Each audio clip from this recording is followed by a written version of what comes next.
Good evening, everyone. My name is John Smith, and welcome to the Teacher Talk chat room. Tonight, we will be discussing a BBC News article released in early 2010, which discussed students who were on the interview panel board. It is clear from the comments that were made from the general public that people were shocked and strongly disagreed that students should be making such decisions. In tonight's episode of Teacher Talk Chat Room, we will be discussing how our views have changed to more of an inclusive approach. To discuss this topic in further detail, we have two teachers who are joining us tonight who strongly believe that students should be included in all of the decision-making processes that directly impact their learning. Please give a warm welcome to Miss Weaver, a primary school teacher, and Miss Casseggio, a secondary school teacher. Welcome. Thanks for having us, John. We both believe that students should be included in the decision-making processes of their school that directly impact their learning. Obviously, there are areas within the education system that restrict children from having a say due to privacy legislation.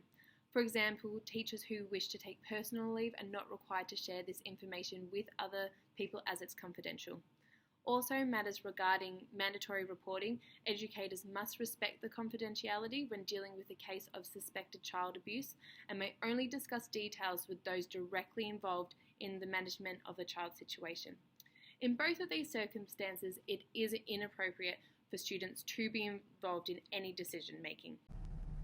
Thank you, Miss Weaver. I do agree with the opinions of my co-worker, Miss Weaver.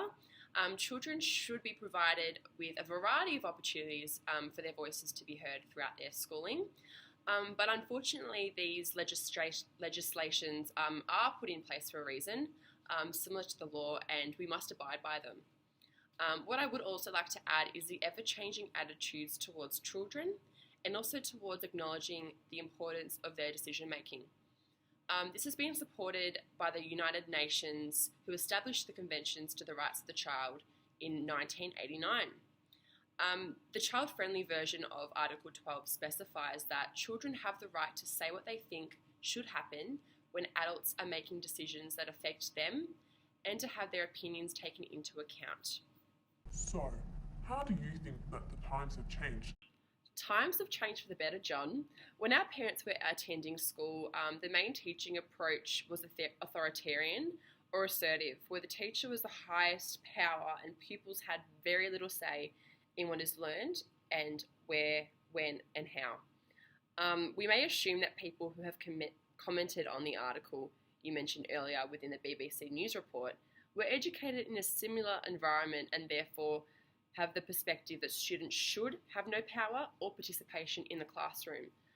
Thus, it may be surprising to these people and some viewers tonight that the lack of participation in decision-making at school can lead to some negative impacts on the student, which include disengagement with their learning, as the student might not see a purpose, they might not feel their opinion is being valued or taken into account, low self-worth, self-esteem, feelings of demotivation, isolating themselves within the classroom activities, and as a result, negatively impacting on their overall well-being, and also a low quality of work. So, how about the positives?